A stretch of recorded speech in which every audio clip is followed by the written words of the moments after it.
Bienvenido a Saboreando la Palabra, el comentario a las lecturas de la Misa Dominical. Te habla el Padre Ángel Siapi, de la parroquia Cristo Redentor en el Paraíso, San Juan, Puerto Rico. Recuerda que en la descripción están las citas bíblicas de las lecturas, el enlace al guión de la Lección Divina, el enlace a los apuntes del comentario y la dirección de la página web de la parroquia Cristo Redentor. En el nombre del Padre, del Hijo y del Espíritu Santo. Amén. Te pedimos, Señor Dios nuestro, que con tu ayuda avancemos animosamente hacia aquel mismo amor que movió a tu Hijo a entregarse a la muerte por la salvación del mundo. Por nuestro Señor Jesucristo, tu Hijo, que vive y reina contigo en la unidad del Espíritu Santo y es Dios, por los siglos de los siglos. Amén. Quinto domingo de Cuaresma, ciclo C. Ya nos encontramos casi a las puertas de la Semana Santa y las lecturas de hoy son muy consoladoras. Son una invitación a dejarnos amar, a dejarnos perdonar por Dios. Ya habíamos visto a San Pablo que nos decía: déjense reconciliar con Dios. Bueno, pues hoy las lecturas nos dicen que ese amor de Dios infinito es para cada uno de nosotros el único camino de salida a la posición, el encierro que nos ocasiona nuestros pecados. La única salida es dejarnos perdonar, dejarnos amar misericordiosamente por Dios. Comentemos la primera lectura. El texto de hoy, el profeta Isaías, pertenece al discípulo del profeta, el que se conoce como segundo Isaías, y son los capítulos 40 al 55 del libro. Este profeta, este segundo Isaías, vive durante el exilio en Babilonia y está separado por casi 200 años del primer Isaías. El texto del primer Isaías lo componen en el libro los capítulos 1 al 39. El segundo Isaías también se conoce como el libro de la consolación.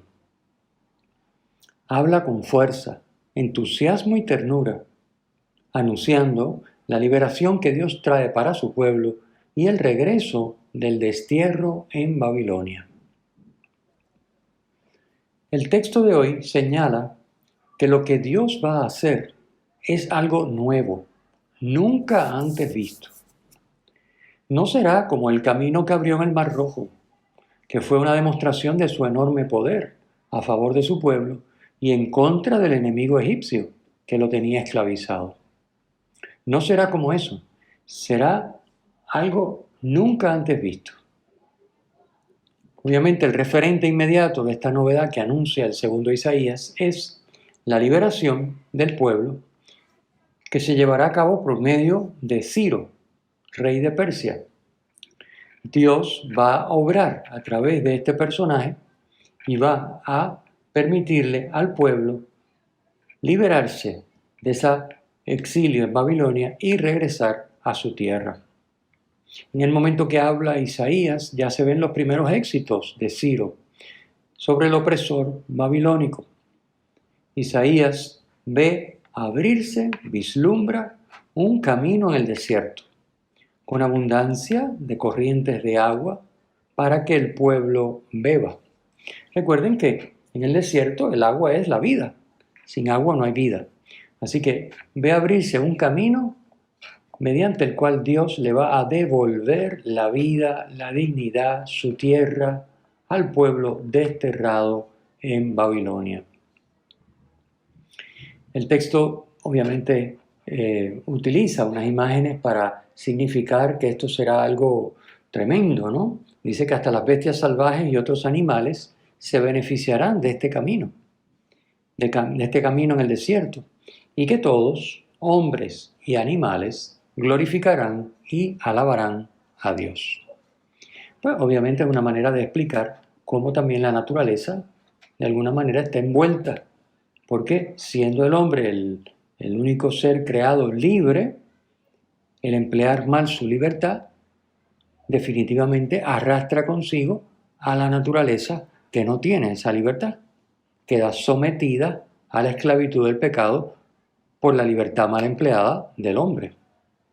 Así que es lógico que cuando el Señor regrese a ese pueblo, a la tierra de libertad, a la tierra prometida, por esos caminos donde hay abundancia de corrientes de agua, es decir, donde hay vida en abundancia, hasta las bestias salvajes, es decir, la naturaleza entera, va a quedar liberada junto con el pueblo. Esta novedad de la que nos habla la primera lectura es también la clave de lectura del Evangelio de hoy. Fíjense que las lecturas hoy están muy coordinadas, las tres. Y esta primera siempre está coordinada con el Evangelio. Hoy de manera particular nos ilumina un poquito lo que va a ocurrir en el Evangelio de hoy. Lo que va a ocurrir en el Evangelio de hoy es algo nunca antes visto, como dice esta lectura. La misericordia y el perdón. Tan fácil, podríamos decir. Básicamente es cuestión de arrepentirse. Jesús le dice, anda y en adelante no peques más. Es decir, es como nosotros cuando vamos al sacramento de la confesión o reconciliación. Para que se nos perdonen los pecados, basta con que estemos arrepentidos. No se nos hace prometer que no vamos a pecar más. Simplemente tener propósito de no pecar más. Porque claro, a fin de cuentas, ¿quién podría prometer que no va a volver a caer? Nadie. Entonces, si el perdón dependiera de que fuéramos perfectos de ahí en adelante, pues no sería posible el perdón. Así que el perdón realmente de parte de Dios es un acto totalmente gratuito, totalmente amoroso, misericordioso, sobreabundante, un acto de gracia sobreabundante de parte de Dios hacia cada uno de nosotros. Entonces, en el Evangelio veremos cómo esa misericordia y el perdón que tan fácilmente otorga Jesús, basta con que la persona esté consciente de su pecado, esté arrepentida y se proponga no pecar más, eso es todo.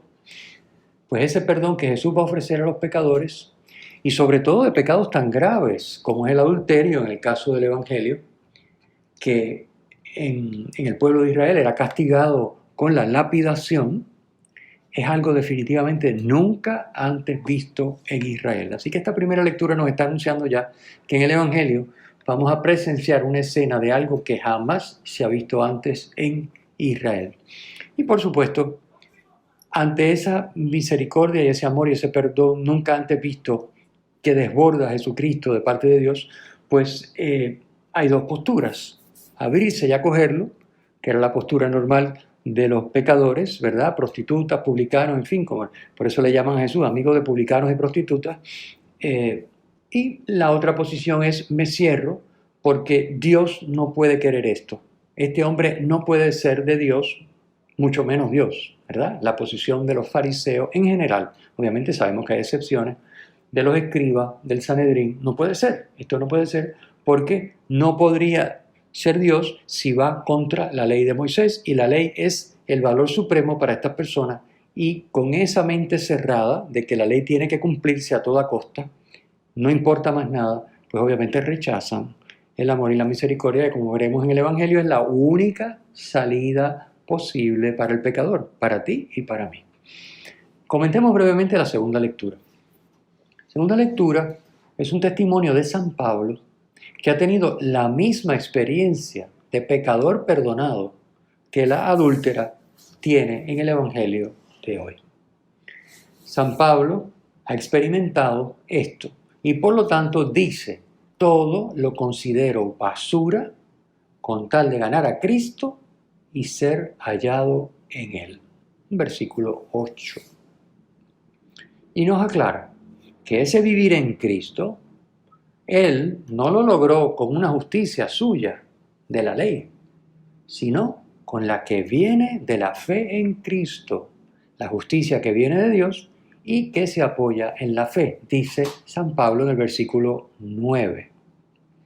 O sea, que no fue con sus obras según la ley que alcanzó a Cristo, sino que lo recibió como un don de Dios por la fe en Él.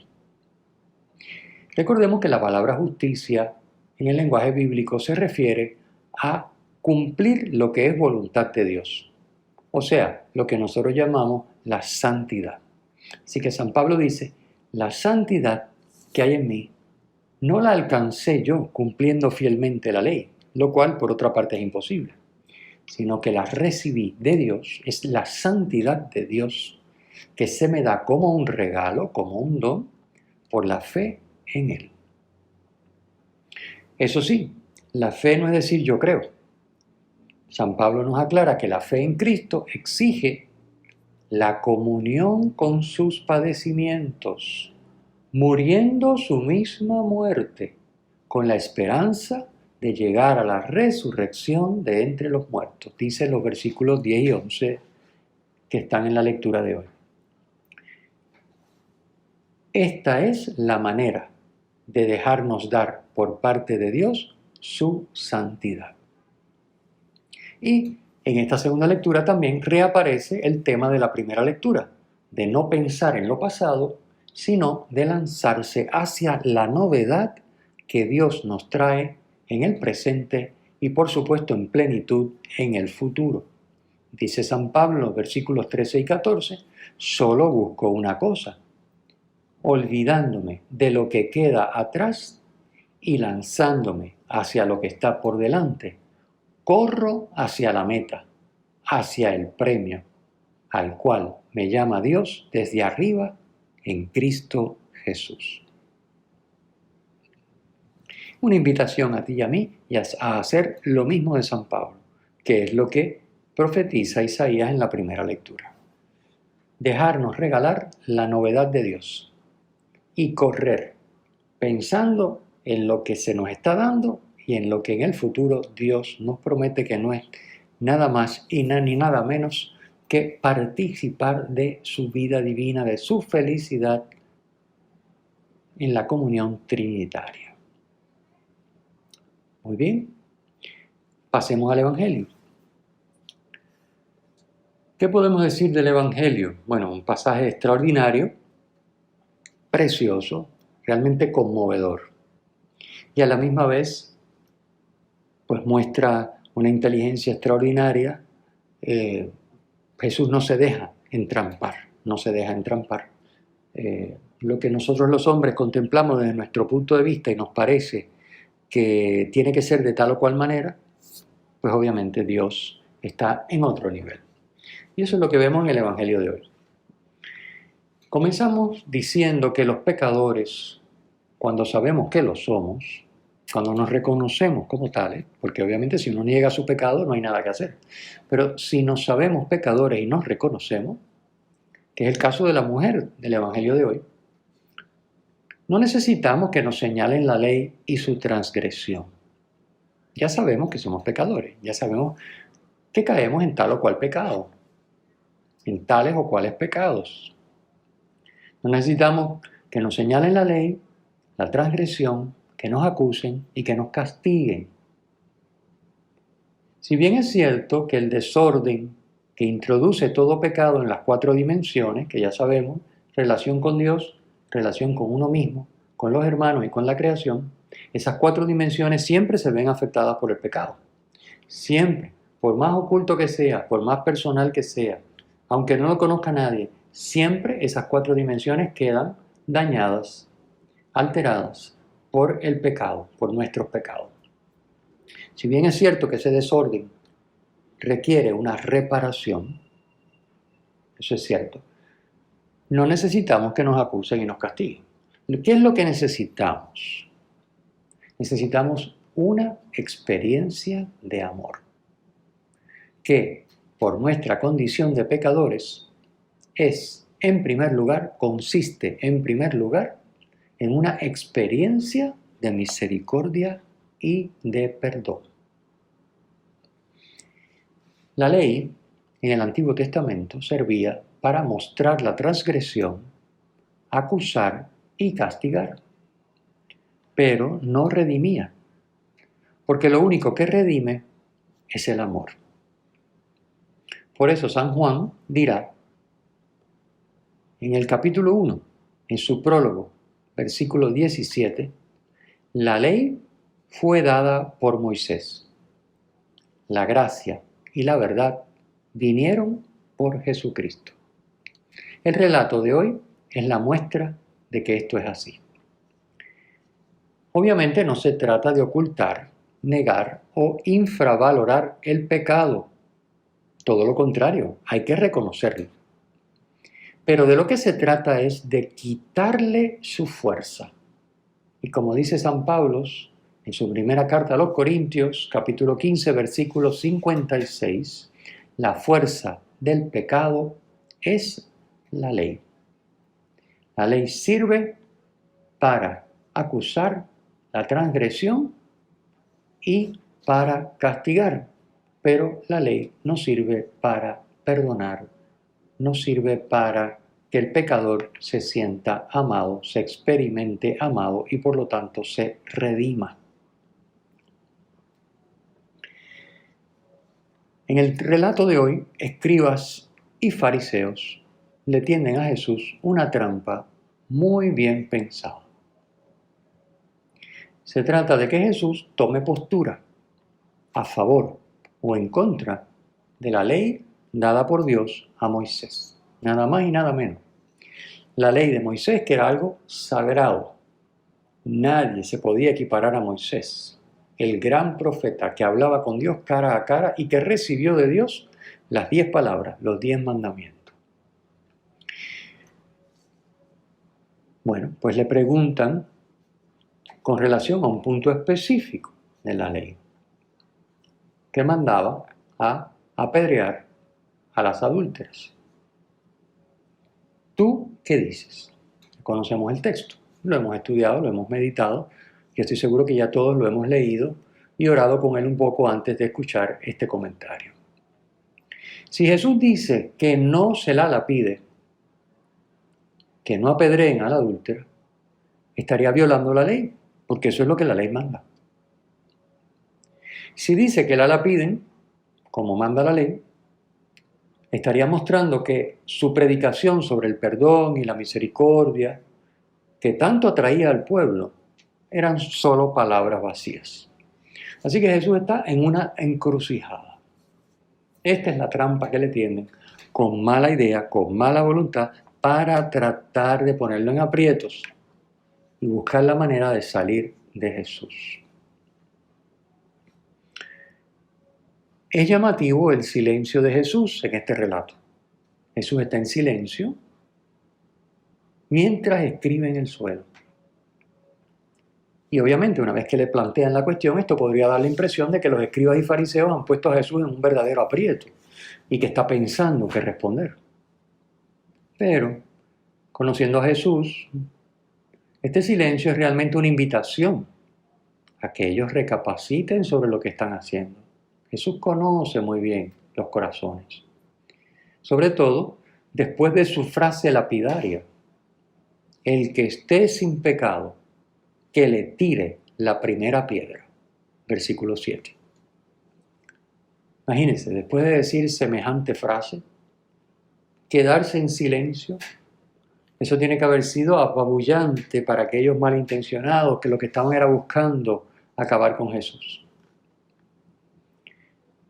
El silencio es indispensable para escuchar a Dios. Por eso es muy hermoso este relato. Jesús hace silencio. Después de hablar y de que Dios habla por boca de Jesús, Jesús hace silencio. Porque es indispensable para escuchar a Dios y para que su palabra realmente nos toque. Su palabra que es performativa, que hace lo que dice, que transforma. Obviamente si lo dejamos, requiere silencio. Como dirá Santa Teresa de Calcuta, en la primera línea de su muy conocida oración, todos recordamos, su oración comienza diciendo: el fruto del silencio es la oración. Esto es precioso. Sin silencio es imposible escuchar a Dios. Y aquí todos tenemos que hacer examen. ¿Cómo anda nuestro silencio interior y exterior? Estamos en Cuaresma. ¿Cómo anda nuestra oración? ¿Cómo anda nuestra escucha de Dios? ¿Cómo anda el cultivo de la escucha de la palabra de Dios? De manera especial la Escritura, Sagrada Escritura. Bueno. Tanto la adúltera como los escribas y fariseos, necesitan escuchar la voz de Dios y necesitan cambiar. Esto no es solo un problema de la adúltera. Ellos necesitan cambiar.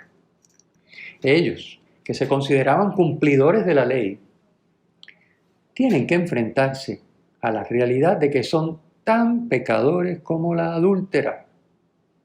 Son homicidas a los que no les importa sacrificar la vida de la mujer acusada con tal de tenderle una trampa al maestro.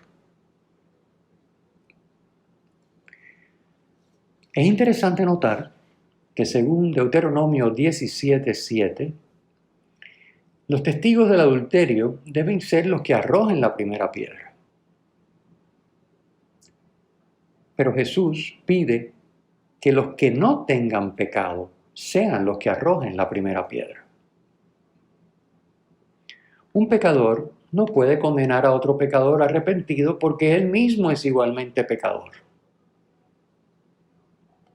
Pero sin una experiencia del perdón de los pecados, el corazón se endurece y se erige prontamente en juez de los pecados de los otros. Solo un corazón que se experimenta amado y perdonado puede entender y tratar del mismo modo a los demás. Cercana ya la Semana Santa, es momento de examinar si estamos haciendo el examen de conciencia diario antes de acabar el día y cómo lo estamos haciendo. Es también momento de examinar si estamos acudiendo al sacramento de la confesión o reconciliación al menos mensualmente. Si no, podría pasarnos igual que a los escribas y a los fariseos. Finalmente, quiero comentar un poquito sobre el gesto de Jesús escribiendo en el suelo. Sobre esto se ha especulado mucho, sobre qué sería lo que Jesús estaría escribiendo en el suelo. Esta es la única vez que en los evangelios aparece Jesús haciendo esto. El verbo griego que se traduce por escribir puede significar también dibujar, hacer signos o también poner una acusación por escrito. Si lo entendemos como esto último, poner una acusación por escrito, daría a entender de una manera hermosísima que Jesús está escribiendo la acusación en la tierra del suelo, donde el viento o las pisadas la borrarían rápidamente. ¿Qué nos está diciendo? Pues nos está diciendo Jesús que la acusación es necesaria, por supuesto. El pecador necesita reconocer su pecado y acusarse. El perdón parte de la verdad, no de la negación de la verdad. Así que la acusación es necesaria, en tanto el pecador tiene que reconocer su pecado. Pero resulta que ya a la mujer la habían sorprendido en adulterio y estaban allí los testigos y no lo podía negar. Es decir, ya la mujer estaba, aunque no abriera la boca, reconociendo que sí, que había cometido el pecado. La acusación es necesaria, pero luego de esto, el pecador lo que necesita es iniciar el camino nuevo en medio del desierto del que nos habla hoy la primera lectura. Ese camino de vida, donde hay veneros, donde hay ríos, torrentes por el desierto. Y esa metáfora de Isaías en la primera lectura es el camino que necesita recorrer el pecador. No nos podemos quedar en la acusación para que el pecado apabulle y aplaste al pecador, a ti y a mí, sino que hay que pasar a recorrer ese camino. ¿Y ese camino cuál es? Pues ese camino es la vía del amor misericordioso. Es el camino en el que experimentamos que somos amados a pesar de nuestro pecado. Y es por tanto un camino de redención, es un camino de vida y de salvación. Ese es el camino al que se nos invita a ti y a mí a recorrer diariamente, semanalmente, mensualmente, toda nuestra vida. Al final de ese camino está el regreso a la tierra prometida, que ya sabemos que es una imagen de la verdadera tierra prometida, que es Dios, la Santísima Trinidad, de donde venimos y a donde nos dirigimos. El Señor esté con ustedes y con tu espíritu. La bendición de Dios Todopoderoso, Padre, Hijo y Espíritu Santo, descienda sobre ustedes y permanezca para siempre. Amén. Si te ha gustado, usa el enlace para compartirlo con tus amigos.